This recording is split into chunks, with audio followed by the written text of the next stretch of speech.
새해 우리 교회 표어를 건강한 교회, 믿음으로 하나님의 영광을 보는 교회 이렇게 정했습니다. 그리고 이 표어는 방금 읽은 요한복음 11장의 이 본문으로부터 나왔고 또 지금 이 앞에 붙어 있는 요한복음 11장 40절의 말씀이 곧 이 내용입니다. 먼저 생각해 보고자 하는 것은 왜 이 표어를 선정케 되었느냐 하는 선정의 동기, 그 이유에 관해서입니다. 늘 말씀드립니다마는 신앙생활이란 예수 믿고 죽어서 천국 가는 것이 그 궁극적인 목표가 아닙니다. 물론 그 나라도 분명히 있습니다마는 성경이 말씀하고 있는 이 땅을 향한 하나님의 궁극적인 목적은 하나님의 나라를 이 땅에 실현시키는 일입니다. 즉 죽어서 천국 가는 그 이전에 이 땅에 천국을 건설하고자 하는 것, 이것이 하나님의 본래의 계획이십니다. 그래서 그 계획을 실제로 실현시키셨던 것이 에덴 동산이었죠. 그러나 아담과 하와가 범죄했을 때에 일단 하나님의 그 계획은 수포로 돌아갔습니다. 그러나 하나님의 계획은 당신이 세우셨으면 반드시 이루시지 없던 일로 돌리시는 법이 없습니다. 그래서 선악과를 따먹으면 정령 죽으리라 말씀하신 대로 인간이 죽었는데 하나님과 같은 본질에 속하는 영은 곧 바로 죽었지만 영이 거하는 장소인 육신은 좀 더 살다가 죽게끔 하셨습니다. 그래서 우리가 창세기를 보면은 아담과 하와가 곧바로 죽지는 않습니다. 그래서 물론 그래도 그 영은, 그 육도 결국은 죽습니다. 그러나 바로 죽지 않고 좀 더 있다가 죽게끔 하신 것은 그 육신이 살아있는 동안에 영이 다시 살게끔 하기 위한 방편으로 육의 생명을 연장시켜 놓으신 거죠. 그래서는 육이 살아있는 동안 하나님의 말씀이 들려짐으로써 그 영이 살아나게끔 하나님은 지금도 역사하고 계십니다. 우리들 자신을 한번 돌아보시죠. 한 사람의 예외도 없이 다 하나님의 말씀이 안 들렸던 사람들입니다. 안 들렸다는 말은 우리의 귀에는 들렸지만 그 말씀들을 우리가 믿지 아니하므로 우리 마음의 귀에 들리지 않았더란 말입니다. 그래서 사실 그때 우리들은 다 죽어있는 사람들이었습니다. 육만 살아있었지 영은 죽어있었던 그런 사람들이었습니다. 그런데 어느 땐가 우리의 귀에 하나님의 말씀이 들렸습니다. 즉 마음의 귀에 들렸습니다. 그래서 이것은 내가 믿어서 구원 얻은 것이 아니라 하나님이 나를 살리셨기 때문에 내가 구원을 받은 것입니다. 즉 구원의 조건이 내게 있는 것이 아니라 하나님께 있습니다. 그래서 우리가 구원받은 것은 전적으로 하나님의 은혜이지 내가 잘났거나 내게 어떤 원인, 이유가 있어서 구원받은 것이 아닙니다. 이제 그런데 죽어서 가는 천국은 이 사건만으로 됩니다. 하나님의 말씀이 들려서 예수를 믿게 되었다. 이 말을 다시 바꾸어 말하면 예수님이 내 죄를 대신 지고 십자가에 달려 돌아가셨다는 사실을 믿는 것이고 바로 이것이 죽은 후 천국에 갈 수 있는 믿음이 됩니다. 그러나 하나님의 나라를 이 땅에 이루는 믿음은 이 믿음만 갖고는 되지 않습니다. 그래서 우리가 믿음에 대해서 알아야 될 것은 죽어서 천국에 가는 믿음은 동일하지만은 왜냐하면 이 믿음은 예수님이 내 죄를 대신 지고 십자가에서 죽으셨다고 하는 그 사실을 믿는 것이니까 이것은 동일하단 말입니다. 그러나 그 다음에 사람들이 갖는 믿음에 대해서는 그것이 모두 다르다고 천차만별이라고 성경은 말씀하고 있습니다. 예를 들어서 마태복음 8장에 보면은 이방인 백부장이 자기 집 하인의 병을 고쳐달라고 예수님께 청합니다. 그래서 예수님이 그 집에 가려고 하시니까 오실 필요가 없다고 말하죠. 그냥 말씀만 하시면 되지 뭘 오시기까지 하시려고 하느냐. 그럴 때에 예수님이 이렇게 말씀하십니다. 내가 이스라엘 중 아무에게도 이만한 믿음을 만나보지 못하였느니라. 그러니까 믿음의 크기가 있다고 하는 말인데 이 백부장의 경우는 그 믿음의 크기가 아주 컸다라고 하는 이야기입니다. 이스라엘 모든 백성들의 믿음도 이만한 사람을 내가 만나지 못했다고 말씀하고 계시기 때문입니다. 또 같은 8장에 보면은 풍랑이는 바다에서 예수님이 그 배 위에서 주무십니다. 그러니까 제자들이 물이 넘쳐가지고 배가 빠질 것 같으니까 주무시는 예수님을 깨웠을 때 예수님이 이렇게 말씀하십니다. 어찌하여 무서워하느냐? 믿음이 적은 자들아. 그래서 저들의 믿음이 적다는 표현을 하고 계십니다. 오늘의 본문을 보십시다. 오늘의 본문이 말씀하고 있는 믿음은 죽은 자들이 실제로 살아날 것에 관한 믿음입니다. 여기서 조금 옆으로 나가는 이야기를 하죠. 한 젊은 목사님이 하나님의 능력이 임했습니다. 그래서 그 목사님의 집회를 통해서 병자들도 나았고 어떤 하나님의 능력도 나타나고 이적과 기적도 나타나곤 했습니다. 이분이 무슨 생각을 했는가 하니 하나님 능력이 이렇게 임하고 있으니까 믿기만 하면 모든 것이 된다라고 생각하고선 예수님처럼 바다를 걸을 생각을 했습니다. 그래가지고선 전라도 쪽에 있는 섬에 그분이 젊었을 때 들어가서 거기서 목회하면서 매일 아침 바닷속을 걸어 들어가기 시작했다는 겁니다. 근데 걸어져야 되는데 걸어지지는 않고 계속 물에 빠집니다. 이 일을 계속하고 있는데 한 연세가 많으신 은퇴하신 목사님이 거길 오셨다가 이걸 봤어요. 보고선 그 심중을 곧바로 알아챈 거죠. 그래가지고 와가지고 하루는 그러더라는 겁니다. 아침에 와서. 목사님 지금 이 바다 위를 걸으려고 하는 거죠. 예수님도 걸으셨으니까 나도 믿기만 하면은 걸 수 있다고 지금 믿고 나가는 건데 하면서 그 다음 하시는 말씀이 그런데 하나님께서 지금 당신이 이 무리를 걸어야 될 이유가 어디에 있습니까? 그렇게 말하더라는 겁니다. 그때 그 소리에 그 목사님이 아차 하면서 깨달음이 왔다는 거죠. 무리를 걸어야 될 필요가 있으니까 그렇게끔 하시는 것이지 지금 멀쩡한 때 왜 무리를 걸어야 되느냐 하는 이야기죠. 이것은 믿음이 아니라 사실은 그 목사님 본인이 시험을 당하고 있었던 사실입니다. 그런데 우리가 선교지에서 선교하시는 분들의 이야기를 들으면은 참 가당치도 않은 그러한 이적과 기적이 나타나는 것을 우리는 흔히 듣습니다. 한 분 선교사님은 태국에서 선교하는데 그 원주민들이 잘 믿지를 않아요. 그런데 비가 아주 굉장히 쏟아지는 그 비 가운데 자신이 거해 있는, 자신이 서 있는 그 지역만 그 울타리에 조금 거기만 비가 안 오기 시작하다는 거죠. 근데 이분이 걷는 대로 이분이 걷는 데는 비가 안 오더라는 겁니다. 그 사실로 인해 가지고선 그들이 예수님을 영접하고 믿기를 시작했다고 하는 그런 내용을 제가 보았습니다. 거짓말이 아닙니다. 아프리카에서 선교하시는 한 분은 누가 급히 다쳐가지고선 빨리 가야 되는데 원주민 교인들은 먼저 차를 태워 보내고 자기는 일습하고 달려가기 시작했는데 가서 보니까 차보다 자기가 먼저 와 있더라는 이야기죠. 여러분 이게 우리가 이해로 될 수가 없는 일입니다. 그러나 하나님이 필요하시면은 당신의 이적과 기적을 지금도 행하실 수 있다라고 하는 이야기입니다. 그렇지만 필요 없는 경우에 우리가 그와 같이 할 수는 없는 것이죠. 여러분 마찬가지로 지금 우리가 예수님이 나사로를 살리는 이 본문에서 취하고자 하는 내용이 그럼 우리도 죽은 자를 실제로 살려내는 믿음을 가져보자. 그리고선 죽은 자를 살려내려고 한다고 하면은 그것은 성경을 잘못 보고 있는 것입니다. 그게 아니라 지금 본문에서 우리가 취해야 될 내용은 하나님의 아들인 예수님이 어떠한 분이냐. 우리가 그걸 알고 그 내용에 대해서 믿는다면 그 믿음대로의 역사가 일어날 것이다 하는 것입니다. 다시 말해 우리가 하나님의 말씀을 믿을 때 그 믿는 대로의 역사가 나타나는 것. 그러나 그것이 지금 상황 가운데 필요한 사항이어야 한다. 이것이 전제되는 가운데 오늘의 본문이 나타나고 있는 바로 이것이 믿음의 내용인 것입니다. 이제 그러면 40절에서 예수께서 가라사대 내 말이 네가 믿으면 하나님의 영광을 보리라 하지 아니하였느냐라고 말씀하셨는데 그 하나님의 영광이라고 하는 것이 무엇입니까? 그게 바로 하나님의 말씀대로의 사건이 일어나는 것을 말하는 것입니다. 그래서 이것은 이적과 기적의 형태로 나타날 수도 있습니다. 또는 어떤 능력이 나타나는 형태로 나타날 수도 있습니다.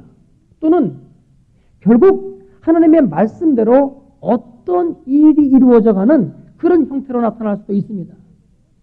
어쨌든 이 모든 것을 합하여 우리가 생각해야 할 하나님의 영광이라는 것은 하나님의 말씀이 그 상황 속에서 그 말씀대로 이루어지는 것, 그것을 말합니다. 그래서 41절을 보면은 돌을 옮겨 놓으니 예수께서 눈을 들어 우러러보시고 가라사대 아버지여 내 말을 들으신 것을 감사하나이다 이렇게 기도합니다. 그러면서 바로 이것이 예수님의 믿음을 통하여서 그 기도대로, 즉 예수님의 말씀이 당신의 그 믿음대로 그대로 이루어지는 것을 우리가 보게 됩니다. 그래서 지금 예수님은 내 말이 네가 믿으면 하나님의 영광을 보리라 하지 아니하였느냐 이렇게 말씀하고 계신 겁니다. 우리가 예수님에 대해서 아주 잘못 알고 있는 것이 한 가지 있습니다. 그것은 예수님은 하나님의 아들이었기 때문에 이런 특별한 이적과 능력을 행하셨다고 생각하는 것입니다. 그래서 우리는 이런 믿음의 능력을 행할 수 없다고 생각합니다. 그러나 여러분 오늘 이 시간 이 생각을 바꾸십시오. 그래서 그분이나 우리나 똑같은 인간이었다는 점을 확실히 하십시오. 그분은 우리와 똑같은 사람의 아들이었다는 것을 분명히 하시란 말입니다. 그래서 예수님이 계속해서 인자가 온 것은 이렇게 말씀하셨던 것은 여러분 그 인자가 무슨 이야기입니까? 사람의 아들이 온 것은 그런 말씀입니다. 당신이 사람의 아들임을 거듭 말씀하십니다. 그래서 그렇게 말씀하심으로써 당신이 행하셨던 모든 이적과 기적과 능력이 사람의 아들로서 행하신 것임을 분명히 말씀하고 있습니다. 그러니까 성경 가운데 예수님이 뭐라고 말씀하십니까? 너희도 저희들에게 말씀하시기를 너희도 이와 같은 능력을 행할 수 있고 나보다 더 큰 능력을 행할 수 있다고 그렇게 말씀하셨던 것이죠. 예수님이 이 땅에 태어났습니다. 그때 그분은 완전히 우리가 똑같은 인간의 몸으로 왔습니다. 그래서 어렸을 적에는 우리와 똑같은 어린아이로 자라났습니다. 아무것도 다를 것이 없었습니다. 성경에 보면은 키가 자라며 지혜가 자라고 하나님의 은혜가 그에 있었다 그렇게 말하고 있으니까 자라면서 계속 우리가 똑같은 인간으로 자라났습니다. 단지 한 가지, 그분을 하나님의 아들이라고 하는 것은 그분은 죄가 없이 태어났다고 하는 사실입니다. 지난 성탄절 때 이 부분을 설교를 했습니다. 그래서 성령으로 잉태되었고 처녀인 마리아의 몸을 통해서 이 땅에 왔습니다. 인간의 죄성을 갖고 태어나지 않은 거죠.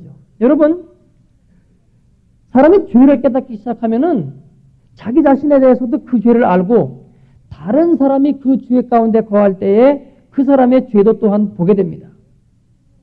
제 얘기를 늘 말씀드립니다만은 저는 주님을 몰랐을 때 저 같은 사람이 없다고 늘 교만하고 자만했습니다.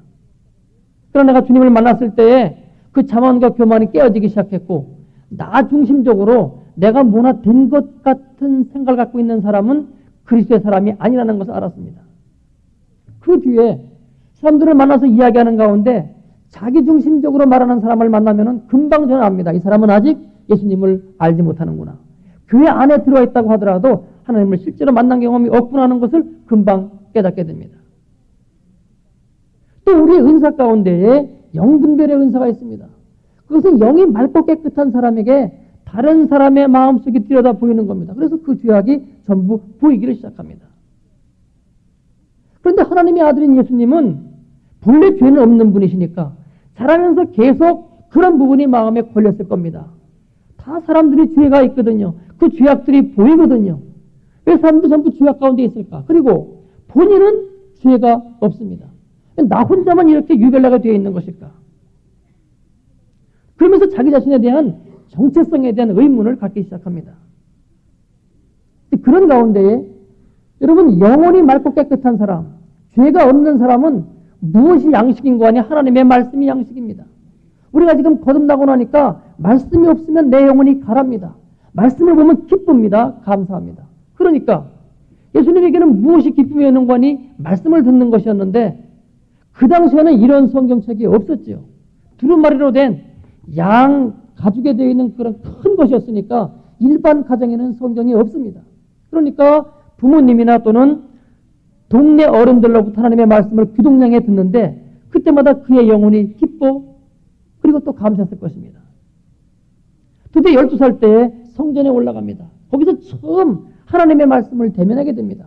여러분 그게 얼마나 기뻤겠어요? 얼마나 감사했겠어요? 집에 갈 생각이 나지 않았던 거죠. 그 말씀을 보기 시작하니까. 참된 양식을 거기서 얻은 것 아닙니까? 그러니까 제사장들이나 서기관들이 놀라는 겁니다. 어린 나이에 어떻게 이렇게 말씀을 잘 깨닫느냐. 그건 여러분 죄가 없는 심령이니까 말씀이 그냥 막 들어오기 시작했던 거죠. 정신없이 아마 그 말씀을 보아갔을 것입니다.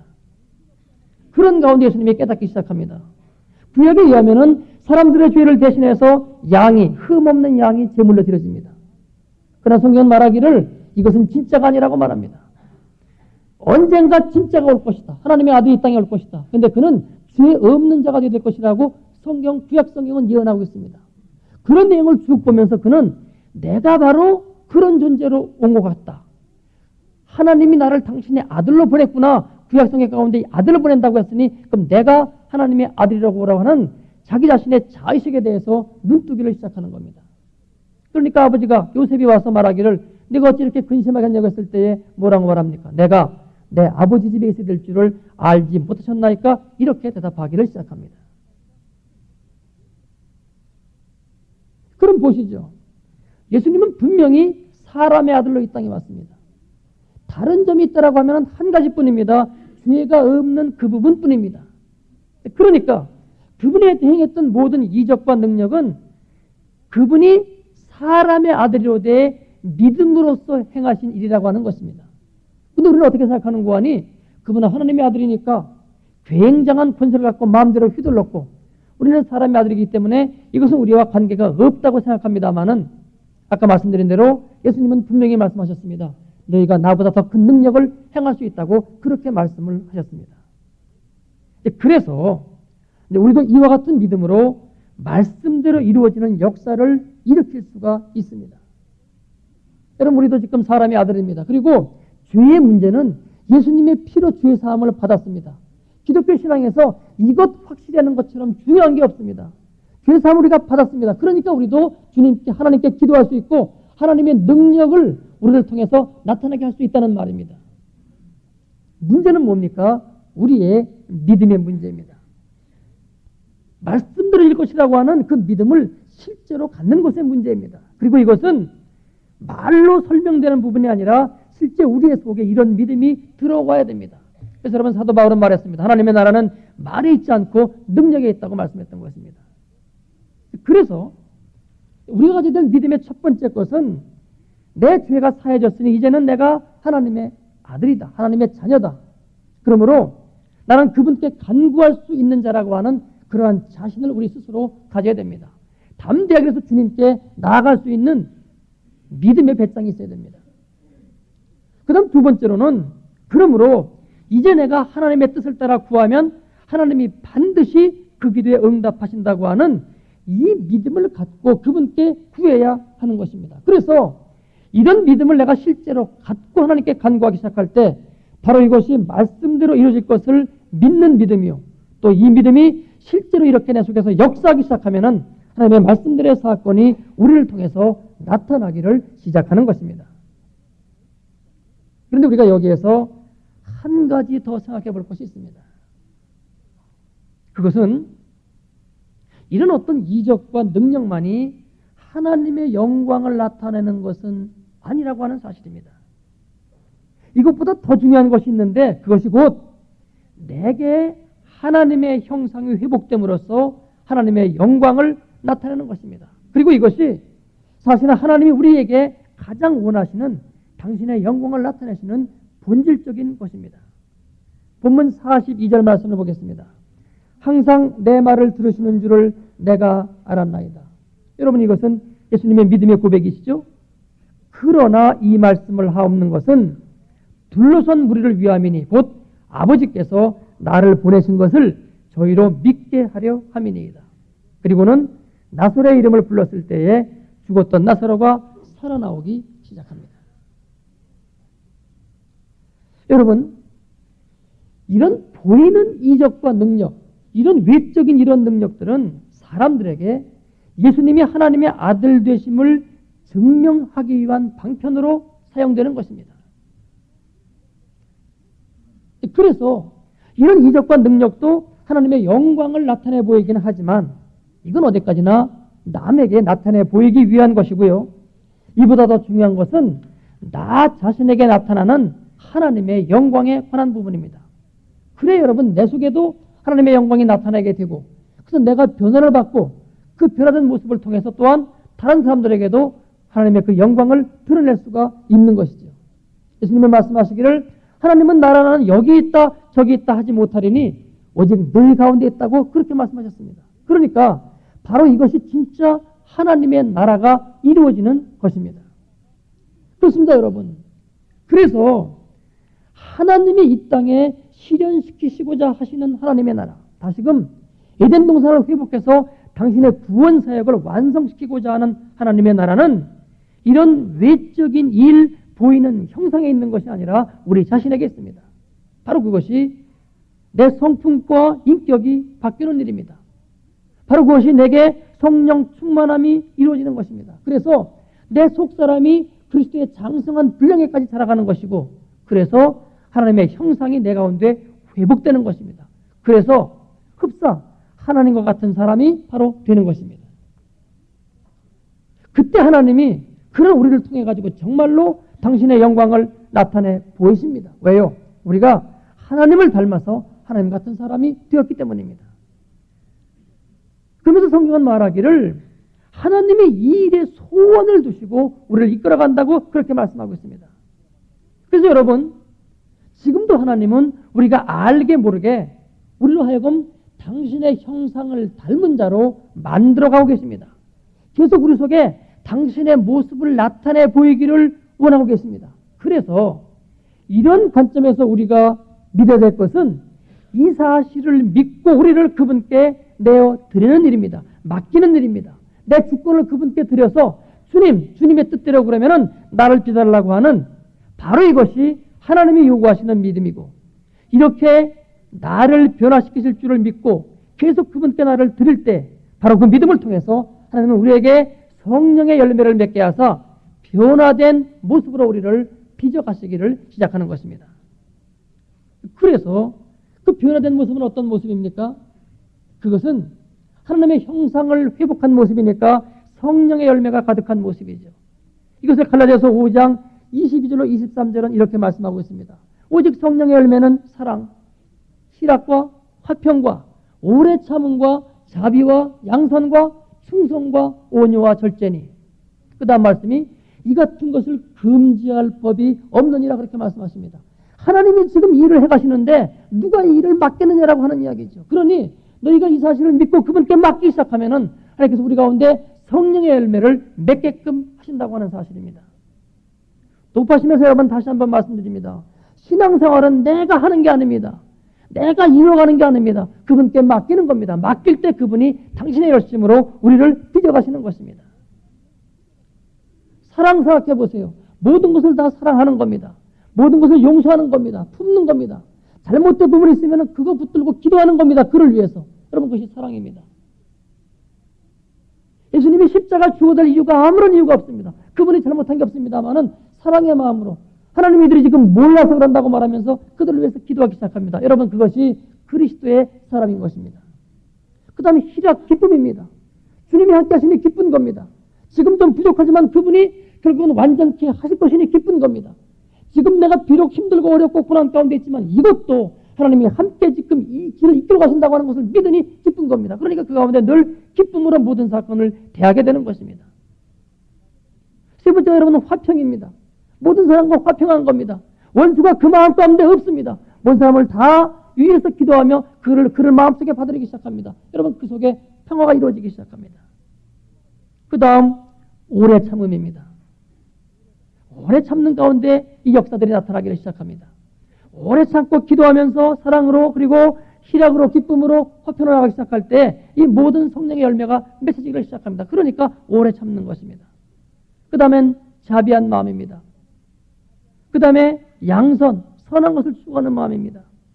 그 다음 충성입니다. 여러분, 이 충성은 사실은 원어는 믿음이라고 되어 있습니다. 이게 믿음입니다. 그 다음에 온유입니다. 여러분, 온유는 그냥 우리의 성품이 태어날 때 온유한 것을 사실은 온유다라고 말하지 않습니다. 내 마음이 내 뜻대로 막 나갔는데 그것이 말씀 가운데 붙들리고 성령 가운데 붙들려 가지고선 온유하게 되었을 때 그것을 온유라고 말합니다. 그렇게 바꿔간다는 얘기죠. 그리고 아무리 큰 은혜를 받고 아무리 못 산다고 하더라도 절제가 필요하기 때문에 마지막 9번째가 절제입니다. 하나님의 뜻 가운데 필요하면 그 은혜를 사용하고 필요하지 않으면 사용하지 않을 수도 있고, 이런 말을 듣더라도 하나님의 뜻 가운데 그것이 합당하면 그대로 듣고 아니면은 뒤로 물러갈 수 있고, 이런 것을 전부 주의 뜻 가운데 하는 것이 절제라고 하는 것이에요. 근데 이런 것을 금지할 법이 없다고 그렇게 말씀을 하고 있습니다. 저는 새해 첫날 정말 우리 교회가 건강한 교회로서 하나님의 믿음으로 하나님의 영광을 보는 교회가 될 수 있기를 원합니다. 그리고 이것은 우리가 이루어가는 것이 아니라 하나님이 이루어 가실 것입니다. 그것이 우리가 가져야 될 믿음입니다. 여러분, 그 믿음으로 이 1년이 지나가면서 실제로 우리가 변화된 모습 때문에 하나님의 영광이 드러난, 그리고 거기에 덧붙여서 하나님의 이적과 능력도 나타날 수 있는 그러한 우리 모든 교회의 교우들이 될 수 있기를 축원합니다. 기도하겠습니다. 아버지, 얼마나 감사한지요. 우리에게 복음을 주셔서 우리로 하여금 이렇게 살라고 말씀하시지 아니하시고 내가 믿으면 이렇게 된다고 말씀하고 계십니다. 간구합니다. 이 한 해 우리가 정말 모든 믿음으로 나아갈 수 있기를 원합니다. 그 믿음이 하나님께서 보시기에 참된 믿음이고 바른 믿음이고 큰 믿음이어서 우리가 그 믿음을 통하여 하나님의 영광을 볼 수 있기를 원합니다. 그러나 어떤 보이는 외적인 것보다는 우리 자신이 변화받게 하옵소서. 그래서 내 속에 성령의 9가지 열매가 맺힘으로 인해서 변화된 모습을 통해서 나 자신도 은혜를 받고 다른 사람들에게도 은혜를 끼치고 나 자신도 하나님의 영광을 보고 다른 사람들에게도 하나님의 영광을 보일 수 있기를 원하오니 주님께서 이와 같이 인도하실 것을 믿습니다. 이 믿음 가운데 온 교우들이 한 마음으로 나아갈 수 있도록 함께하여 주옵소서. 예수님의 이름으로 감사하며 기도드리옵나이다. 아멘.